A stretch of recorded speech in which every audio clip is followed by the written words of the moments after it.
నమస్తే. Welcome to 24/7 news TV. నేను మీ శాన్వి. ఈరోజు మనతో పాటు Congress party leader Samuel Karthik గారు ఉన్నారు. ఆయనతో మాట్లాడదాం. హాయ్ సార్, నమస్తే. ఎలా ఉన్నారు సార్? All good.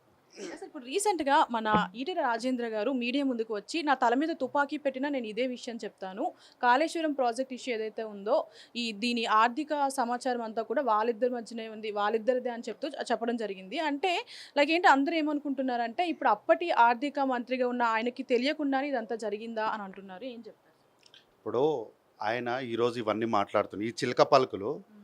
ఆ రోజే మాట్లాడేది ఉండే ఆయన. హ్మ్. ఇంత పెద్ద కాళేశ్వరం ప్రాజెక్ట్ కడుతురు, నేను ఆర్థిక శాఖ మంత్రిగా ఉన్నా, నా శాఖకు సంబంధించిన ఫైనాన్స్ విషయాలు నాకు తెలియకుండానే జరిగిపోతున్నవి, ఇవి కరెక్ట్ కాదు అని ఆ రోజే చెప్పేడుతుండే.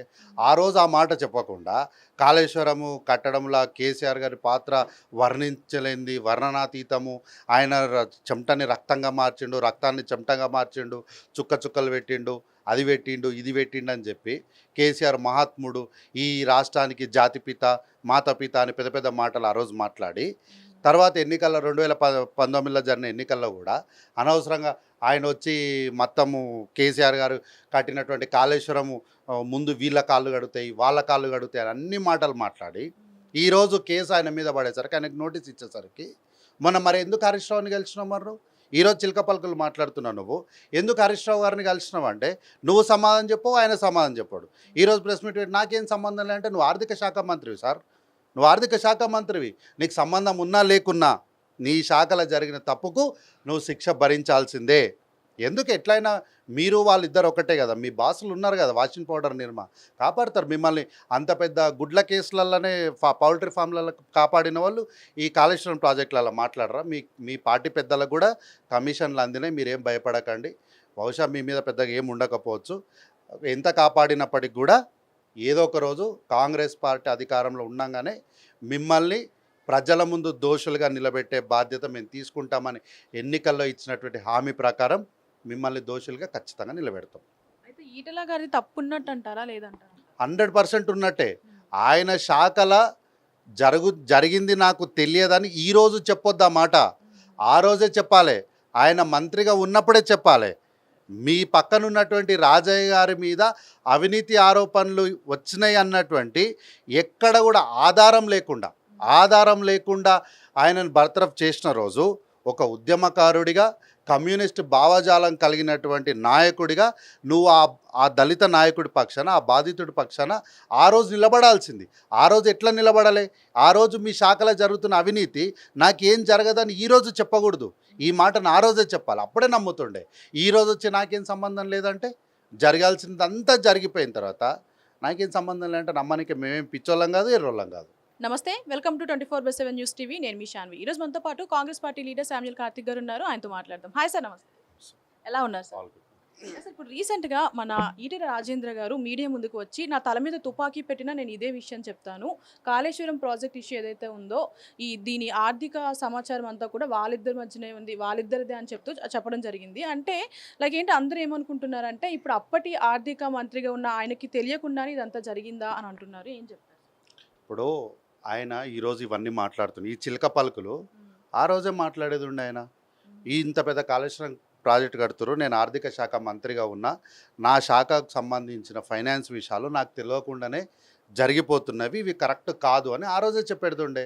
ఆ రోజు ఆ మాట చెప్పకుండా కాళేశ్వరము కట్టడంలో కేసీఆర్ గారి పాత్ర వర్ణించలేంది, వర్ణనాతీతము, ఆయన చెమటని రక్తంగా మార్చిండు, రక్తాన్ని చెమటగా మార్చిండు, చుక్క చుక్కలు పెట్టిండు, అది పెట్టిండు, ఇది పెట్టిండు అని చెప్పి కేసీఆర్ మహాత్ముడు, ఈ రాష్ట్రానికి జాతిపిత, మాతపిత అని పెద్ద పెద్ద మాటలు ఆ రోజు మాట్లాడి, తర్వాత ఎన్నికల్లో 2019లో జరిగిన ఎన్నికల్లో కూడా అనవసరంగా ఆయన వచ్చి మొత్తము కేసీఆర్ గారు కట్టినటువంటి కాళేశ్వరము ముందు వీళ్ళ కాళ్ళు గడుతాయి, వాళ్ళ కాళ్ళు గడుతాయి అని అన్ని మాటలు మాట్లాడి ఈరోజు కేసు ఆయన మీద పడేసరికి, ఆయనకు నోటీస్ ఇచ్చేసరికి, మొన్న మరి ఎందుకు హరీష్ రావుని గెలిచినావు మరి నువ్వు? ఈరోజు చిలక పలుకులు మాట్లాడుతున్నావు నువ్వు.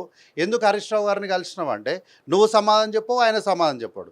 ఈరోజు ప్రెస్ మీట్ పెట్టి నాకేం సంబంధం లేదంటే నువ్వు ఆర్థిక శాఖ మంత్రివి సార్, నువ్వు ఆర్థిక శాఖ మంత్రివి, నీకు సంబంధం ఉన్నా లేకున్నా నీ శాఖలో జరిగిన తప్పుకు నువ్వు శిక్ష భరించాల్సిందే. ఎందుకు ఎట్లయినా మీరు వాళ్ళిద్దరు ఒకటే కదా, మీ బాసులు ఉన్నారు కదా, వాషింగ్ పౌడర్ నిర్మా కాపాడుతారు మిమ్మల్ని. అంత పెద్ద గుడ్ల కేసులలోనే పౌల్ట్రీ ఫామ్లలో కాపాడిన వాళ్ళు ఈ కాళేశ్వరం ప్రాజెక్టులలో మాట్లాడరా? మీ పార్టీ పెద్దలకు కూడా కమిషన్లు అందినాయి, మీరేం భయపడకండి. బహుశా మీ మీద పెద్దగా ఏం ఉండకపోవచ్చు. ఎంత కాపాడినప్పటికి కూడా ఏదో ఒక రోజు కాంగ్రెస్ పార్టీ అధికారంలో ఉండగానే మిమ్మల్ని ప్రజల ముందు దోషులుగా నిలబెట్టే బాధ్యత మేము తీసుకుంటామని ఎన్నికల్లో ఇచ్చినటువంటి హామీ ప్రకారం మిమ్మల్ని దోషులుగా ఖచ్చితంగా నిలబెడతాం. అయితే ఈటల గారి తప్పు ఉన్నట్టు అంటారా లేదంటారా? 100% ఉన్నట్టే. ఆయన శాఖల జరిగింది నాకు తెలియదని ఈరోజు చెప్పొద్దు ఆ మాట. ఆ రోజే చెప్పాలి, ఆయన మంత్రిగా ఉన్నప్పుడే చెప్పాలి. మీ పక్కనున్నటువంటి రాజయ్య గారి మీద అవినీతి ఆరోపణలు వచ్చినాయి అన్నటువంటి ఎక్కడ కూడా ఆధారం లేకుండా ఆయనను బర్తరఫ్ చేసిన రోజు ఒక ఉద్యమకారుడిగా, కమ్యూనిస్ట్ భావజాలం కలిగినటువంటి నాయకుడిగా నువ్వు ఆ దళిత నాయకుడి పక్షాన, ఆ బాధితుడి పక్షాన ఆ రోజు నిలబడాల్సింది. ఆ రోజు ఎట్లా నిలబడాలి? ఆ రోజు మీ శాఖలో జరుగుతున్న అవినీతి నాకేం జరగదని ఈరోజు చెప్పకూడదు. ఈ మాటను ఆ రోజే చెప్పాలి, అప్పుడే నమ్ముతుండే.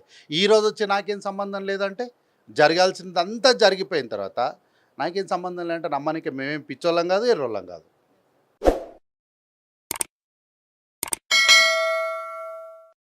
Hi friends, thank you for watching this video. ఈ వీడియో కనుక మీకు నచ్చినట్లయితే దయచేసి లైక్ చేయండి, షేర్ చేయండి. ముఖ్యంగా మా ఛానల్ 24/7 న్యూస్ టీవీని సబ్స్క్రైబ్ చేసుకోండి. ఆ తర్వాత మీ విలువైన అభిప్రాయాల్ని, మార్పులు, చేర్పులు, కావాల్సిన వీడియో ఏమన్నా ఉంటే మన వీడియో కింద కామెంట్ సెక్షన్లో కామెంట్ రూపంలో తెలియజేయండి. నమస్కారం, సాయిదంచిక మాట్లాడుతున్నాను. ప్లీజ్ సబ్స్క్రైబ్, షేర్, లైక్ చేయండి 24/7 టీవీ ఛానల్. హాయ్ నమస్తే, నేను మీ Sonia Akula. Please subscribe to 24/7 news TV. Hi అండి, అందరికీ నమస్తే. నేను Mankota Prasad. Please do subscribe 24/7 news TV. Political, entertainment and infotainment updates కోసం like, share, subscribe 24/7 news TV. Hi friends, thank you for watching this video. ఈ video కనుక మీకు నచ్చినట్లయితే దయచేసి లైక్ చేయండి, షేర్ చేయండి. ముఖ్యంగా మా ఛానల్ 24/7 న్యూస్ టీవీని సబ్స్క్రైబ్ చేసుకోండి. ఆ తర్వాత మీ విలువైన అభిప్రాయాల్ని, మార్పులు, చేర్పులు, కావాల్సిన వీడియో ఏమన్నా ఉంటే మన వీడియో కింద కామెంట్ సెక్షన్లో కామెంట్ రూపంలో తెలియజేయండి. నమస్కారం, సాయిదంచిక మాట్లాడుతున్నాను. ప్లీజ్ సబ్స్క్రైబ్, షేర్, లైక్ చేయండి 24/7 టీవీ ఛానల్. హాయ్ నమస్తే, నేను మీ Sonia Akula. Please subscribe to 24/7 news TV. Hi అండి, అందరికీ నమస్తే. నేను Mankota Prasad. Please do subscribe 24/7 news TV. Political, entertainment and infotainment updates కోసం like, share, subscribe 24/7 news TV. Hi friends, thank you for watching this video. ఈ video కనుక మీకు నచ్చినట్లయితే దయచేసి లైక్ చేయండి, షేర్ చేయండి. ముఖ్యంగా మా ఛానల్ 24/7 న్యూస్ టీవీని సబ్స్క్రైబ్ చేసుకోండి. ఆ తర్వాత మీ విలువైన అభిప్రాయాల్ని, మార్పులు, చేర్పులు, కావాల్సిన వీడియో ఏమన్నా ఉంటే మన వీడియో కింద కామెంట్ సెక్షన్లో కామెంట్ రూపంలో తెలియజేయండి. నమస్కారం, సాయిదంచిక మాట్లాడుతున్నాను. ప్లీజ్ సబ్స్క్రైబ్, షేర్, లైక్ చేయండి 24/7 టీవీ ఛానల్. హాయ్ నమస్తే, నేను మీ Sonia Akula. Please subscribe to 24/7 news TV. Hi అండి, అందరికీ నమస్తే. నేను Mankota Prasad. Please do subscribe 24/7 news TV. Political, entertainment and infotainment updates కోసం like, share, subscribe 24/7 news TV.